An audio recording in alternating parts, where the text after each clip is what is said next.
저는 북한 조선중앙방송에서 20년간 아나운서로 일했습니다. 하지만 제가 전한 뉴스는 전부 거짓이었습니다. 평양 특권층이었던 한 여성이 목숨을 걸고 남한에 와서 밝힌 충격적인 진실. 남편이 숙청당한 뒤 가족 전체가 바닥으로 추락했고 그녀는 자식들을 살리기 위해 압록강 얼음판을 건넜습니다. 그날 밤 그녀가 경험한 일은 상상을 초월했습니다.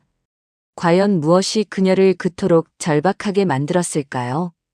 이야기를 시작하기 전 무료로 누를 수 있는 구독과 좋아요를 눌러주시면 매일 마음을 울리는 탈북 이야기를 들으실 수 있습니다. 그리고 이 사연을 어느 지역에서 듣고 계시는지 댓글로 알려주세요. 한 분 한 분 반가운 마음으로 인사드리고 진심 어린 감사의 마음을 전하겠습니다. 이제 사연 시작합니다. 그 모든 것은 이렇게 시작되었습니다.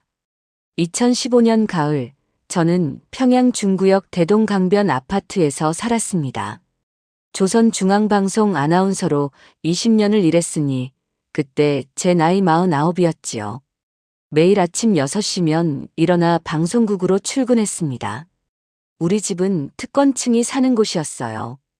배급도 제때 나오고 외화 상점에서 중국산 과자도 살 수 있었습니다.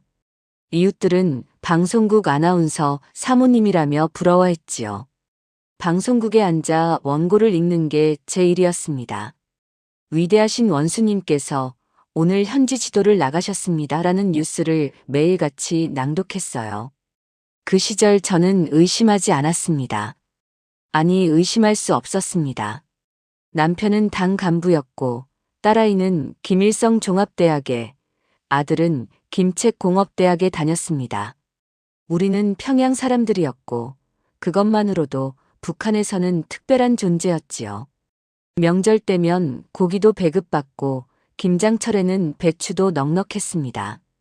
우리 부모님 세대가 겪으셨던 전쟁의 폐허는 이미 옛날 이야기 같았어요. 하지만 작은 균열은 이미 시작되고 있었습니다. 어느 날 방송 원고를 읽다가 문득 이상한 느낌이 들었어요. 인민들이 원수님 은덕에 감격의 눈물을 흘리고 있습니다. 라는 문장을 읽으면서 정말 그럴까 하는 의문이 스쳤습니다. 장마당에 가면 쌀값이 킬로그램에 5,000원까지 올랐는데 방송에서는 풍년이라고만 했으니까요. 하지만 그런 생각은 금방 지워버렸습니다. 의심하면 안 된다고 스스로에게 다짐했지요. 그때는 아직 평온했습니다. 그저 작은 불편함일 뿐이었어요. 그 평온했던 일상이 산산조각 난 건 2016년 봄이었습니다. 어느 날 밤 11시쯤 보위부 사람들이 우리 집 문을 두드렸어요. 동무 남편을 데려가겠소라는 차가운 목소리가 지금도 귓가에 생생합니다. 남편은 당 간부로 25년을 충성했던 사람입니다. 그런데 윗선의 권력 다툼에 휘말렸다는 거였어요.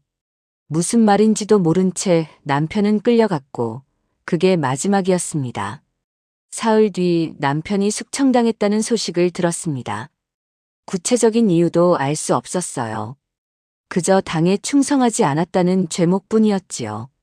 저는 그때 처음으로 깨달았습니다. 아무리 충성해도 우리는 보호받지 못한다는 걸요. 여러분도 아시다시피 6.25 전쟁 때도 이렇게 이유 없이 사람들이 끌려갔다고 하잖아요. 그런 일이 2016년에도 그대로 일어나고 있었던 겁니다. 밤마다 남편 생각에 잠을 못 잃었어요. 25에 결혼해서 30년을 함께 살았는데 하루아침에 사라져 버렸습니다. 더 큰 충격은 그 다음이었습니다. 남편이 숙청당하자 우리 가족 전체가 감시 대상이 됐어요. 방송국에서는 당분간 쉬라는 통보를 받았습니다. 20년 경력이 하루아침에 무용지물이 된 거지요. 딸아이는 대학에서 쫓겨났고 아들은 군 복무 중인데도 영창에 갇혔습니다. 이웃들은 우리를 피하기 시작했어요. 어제까지 인사하던 사람들이 고개를 돌렸습니다. 외화 상점 출입도 막혔고 배급도 끊겼어요. 그때 저는 분노와 배신감에 몸을 떨었습니다. 우리 부모님은 해방 이후 이 나라를 위해 평생 일하셨어요. 저도 방송국에서 체제를 위해 목소리를 바쳤습니다. 그런데 이게 무슨 보답입니까? 가장 큰 두려움은 제 아이들이었어요. 딸과 아들의 미래가 걱정됐습니다. 이대로 가면 얘들은 평생 숙청당한 놈의 자식으로 살아야 하는 거잖아요. 그 순간 저는 알았습니다. 여기서 벗어나지 않으면 우리는 끝이라는 걸요. 남편이 떠나고 석 달이 지나자 우리 삶은 지옥으로 변했습니다. 특권층에서 순식간에 바닥으로 추락한 거지요. 방송국은 저를 완전히 해고했어요. 당 원수의 처자식을 어떻게 쓰겠냐는 말을 들었습니다. 20년 동안 매일 아침 일어나 향하던 그곳이 하루아침에 가서는 안 되는 곳이 됐어요. 대동강변 아파트도 빼앗겼습니다. 우리는 평양 외곽의 낡은 단칸방으로 쫓겨났지요. 그 집은 난방도 안 됐어요. 겨울이면 손발이 얼어터지는 추위 속에서 세 식구가 웅크리고 살았습니다. 먹고 사는 문제가 가장 심각했습니다. 배급이 끊기니 장마당에서 뭐라도 사 먹어야 하는데 돈이 없었어요. 쌀 1kg에 5,000원이 넘었는데 우리는 그것조차 살 형편이 안 됐습니다. 하루 한 끼도 힘든 날들이었지요. 딸아이는 대학에서 쫓겨나 공장 노동에 배치됐어요. 27살 처녀가 하루 12시간씩 기계 앞에 서 있었습니다. 손에 굳은 살이 박이고 얼굴은 검게 탔어요. 아들은 군 복무 중이었는데 영창에서 나온 뒤로 계속 감시를 받았습니다. 탈영하려 한다는 누명까지 씌워졌지요. 더 견디기 힘든 건 사람들의 시선이었습니다. 이웃들은 우리를 보면 침을 뱉었어요. 저놈들이 원수의 처자식이야 라고 수군거렸습니다. 장마당에 가면 물건도 안 팔려고 했어요. 우리 부모님 세대는 해방 후에도 서로 도우며 살았다고 하셨는데 지금 북한은 달랐습니다. 누군가 불행하면 짓밟으려 드는 거예요. 그래도 가끔 몰래 도와주는 이웃이 있었습니다. 옆집 할머니가 옥수수 몇 개를 문 앞에 놓고 가시곤 했어요. 우리도 언젠가 저렇게 될 수 있다며 눈물을 흘리시더라고요. 어느 날 밤 딸아이가 공장에서 돌아와 제 품에 안겨 울었습니다. 엄마, 우리 이렇게 살다가 죽는 거예요? 27살 처녀가 미래를 포기한 눈빛으로 물었어요. 그 순간 저는 결심했습니다. 이대로는 살 수 없다고요. 자식들만이라도 살려야겠다고요. 그날 밤 저는 천장을 보며 밤새 잠을 못 이뤘습니다. 탈출이라는 단어가 머릿속을 떠나지 않았어요. 하지만 무서웠습니다. 잡히면 우리 모두 끝이니까요. 결정적인 순간은 2018년 가을에 찾아왔습니다. 보위부에서 또 우리 집에 왔어요. 이번엔 아들을 데려가겠다는 거였습니다. 군 복무 중 탈영을 시도했다는 죄목이었지요. 거짓말이었어요. 아들은 그런 짓을 한 적이 없었습니다. 하지만 그들은 들으려 하지 않았어요. 사흘 뒤에 정치범 수용소로 보낸다는 통보를 받았습니다. 그 순간 제 머릿속이 하얘졌어요. 수용소에 가면 돌아올 수 없다는 걸 저는 알고 있었습니다. 그날 밤 저는 딸과 아들을 불러 앉혔습니다. 우리 여기서 나가자라고 말했어요. 아이들은 놀란 눈으로 저를 봤습니다. 엄마, 그게 무슨 말씀이세요? 잡히면 우리 다 죽어요라고 딸아이가 떨리는 목소리로 말했지요. 저도 알고 있었습니다. 하지만 여기 남아있어도 죽는 건 마찬가지였어요.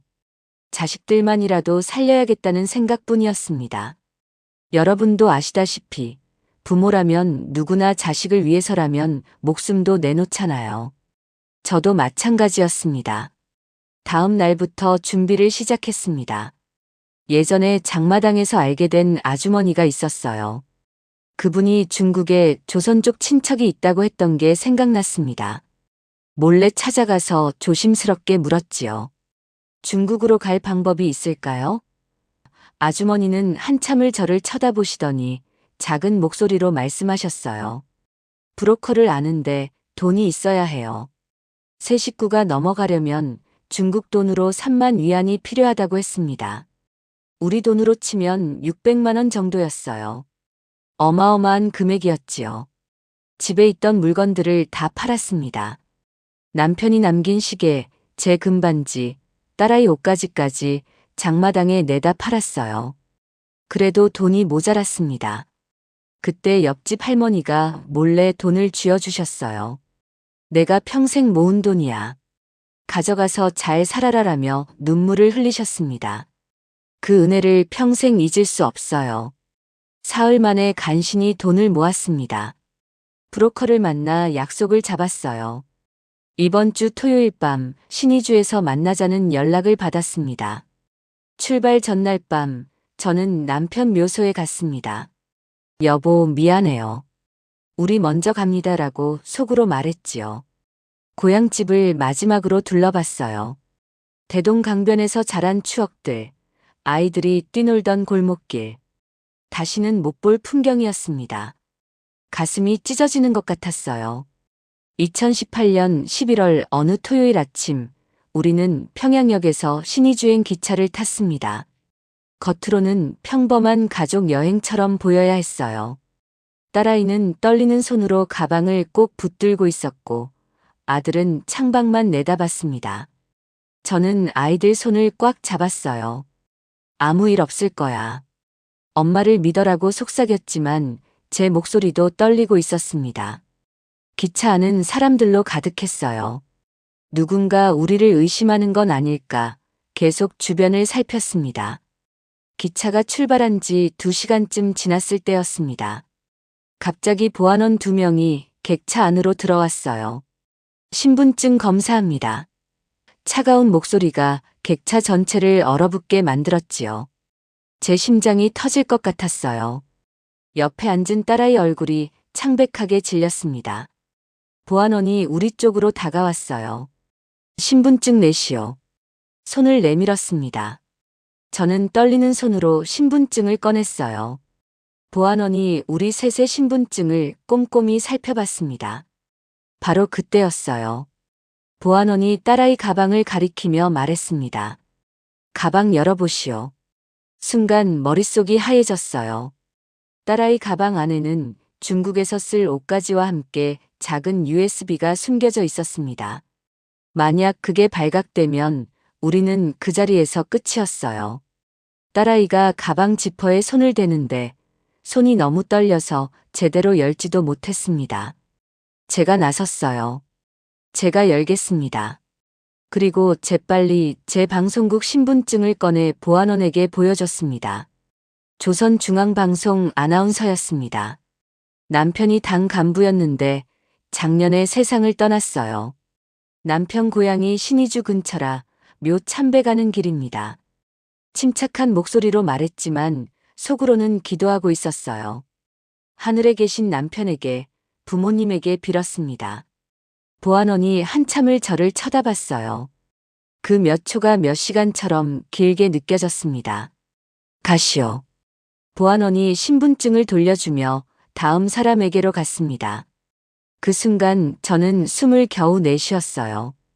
딸아이는 제 팔을 꽉 붙잡고 있었고 그 손이 땀으로 흠뻑 젖어 있었습니다. 신의주에 도착한 건 저녁 6시였습니다. 브로커와 만나기로 한 장소는 시장 뒤편 골목이었어요. 약속 시간은 밤 10시. 우리는 시장 근처 허름한 식당에서 시간을 보냈습니다. 옥수수 국수 한 그릇을 시켜놓고 넷이서 나눠 먹었지요. 아무도 말이 없었어요. 다들 긴장한 얼굴로 시계만 쳐다봤습니다. 10시가 되어 약속 장소로 갔습니다. 어둠 속에서 1시간을 기다렸지만 아무도 나타나지 않았어요. 브로커가 우리를 속인 건 아닐까? 돈을 받아 챙기고 도망간 건 아닐까? 온갖 생각이 머릿속을 스쳤습니다. 자정이 넘어서야 낯선 남자가 나타났어요. 약속한 사람들이요? 쉰 목소리로 물었습니다. 다른 브로커였어요. 원래 담당자가 급히 일이 생겨서 내가 왔소. 오늘 밤 안 가면 내일 잡힐 것이요. 국경경비대가 당신네 인상착의를 받아놨다는 정보가 들어왔소. 그 말을 듣는 순간 등골이 오싹했습니다. 이미 우리가 탈출한다는 게 들통난 거였어요. 지금 당장 가야 합니다. 브로커가 재촉했어요. 우리는 그를 따라 어둠 속으로 걸어 들어갔습니다. 그날 밤 압록강은 얼어붙어 있었습니다. 영하 15도, 칼바람이 얼굴을 베는 것 같았어요. 브로커가 속삭였습니다. 저 얼음판을 건너야 합니다. 소리 내지 마시오. 경비대가 순찰 돕니다. 우리는 어둠 속에서 얼음 위로 발을 내디뎠어요. 발밑에서 얼음이 쩍쩍 소리를 냈습니다. 한 발 한 발 조심스럽게 걸었지요. 강 한가운데쯤 왔을 때였습니다. 갑자기 뒤에서 딸아이 비명소리가 들렸어요. 엄마. 돌아보니 딸아이가 얼음 속으로 빠지고 있었습니다. 얼음이 깨진 거예요. 저는 정신없이 달려가 딸의 팔을 붙잡았어요. 아들도 함께 딸을 끌어올렸습니다. 얼음물에 온몸이 젖은 딸아이가 파들파들 떨었어요. 조용히 하시오. 브로커가 손으로 입을 막는 신용을 했습니다. 바로 그때 100m 앞쪽에서 불빛이 보였어요. 국경경비대였습니다. 개 짖는 소리가 들렸어요. 우리는 얼음 위에 엎드렸습니다. 숨도 쉬지 못했어요. 딸아이는 온몸이 얼어붙어 가는데 움직일 수도 없었습니다. 경비병들이 지나갔어요. 총성이 들렸습니다.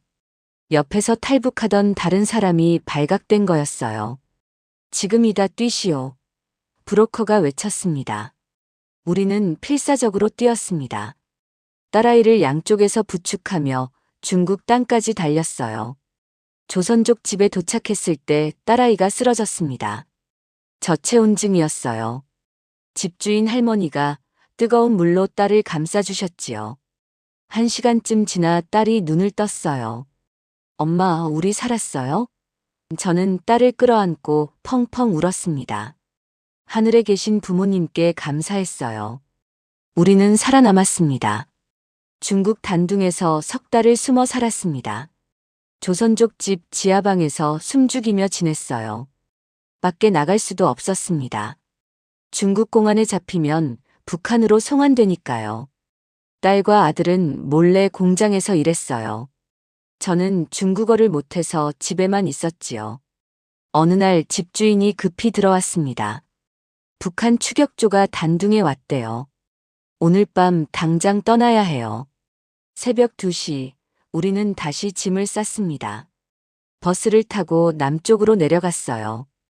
도중에 공안 검문이 있었습니다. 신분증 보여주세요. 제 심장이 다시 쿵쾅거렸어요. 조선족 안내인이 재빨리 말했습니다. 제 고향 친척들이에요. 공안이 우리를 빤히 쳐다봤지만 다행히 넘어갔어요. 며칠을 버스와 기차를 갈아타며 윈난성까지 갔습니다. 거기서 베트남 국경까지는 걸어가야 했어요. 산을 넘고 밀림을 지나 닷새를 걸었습니다. 젊지 않은 몸으로 산을 오르니 숨이 턱까지 찼어요. 아들이 다리를 다쳤습니다. 제가 아들을 업고 걸었지요. 엄마, 제가 걸을게요라고 했지만 저는 멈추지 않았어요. 국경 철조망을 넘을 때 딸아이 손이 찢어져 피가 났습니다. 그래도 멈출 수 없었어요. 베트남 하노이에 도착해 한국 대사관을 찾아갔습니다.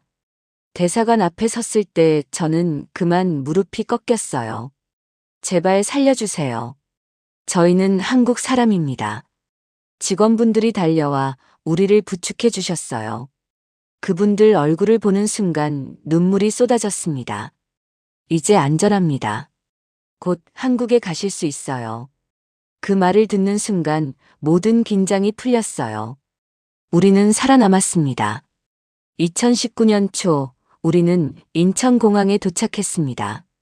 처음 한국 땅을 밟았을 때 다리가 후들후들 떨렸어요. 여기가 정말 대한민국이구나 실감이 나지 않았습니다. 하나원에서 석 달간 교육을 받았어요. 한국말 배우고 컴퓨터 배우고 새로운 세상을 배웠지요. 마트에 가서 물건이 넘쳐나는 걸 보고 놀랐습니다. 24시간 불 켜진 편의점을 보며 감탄했어요.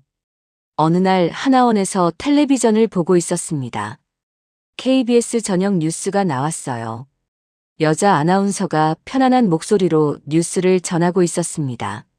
정부 비판 기사도 있었고 국회의원들이 싸우는 장면도 나왔어요. 그 모습을 보는 순간 제 눈에서 눈물이 흘러내렸습니다.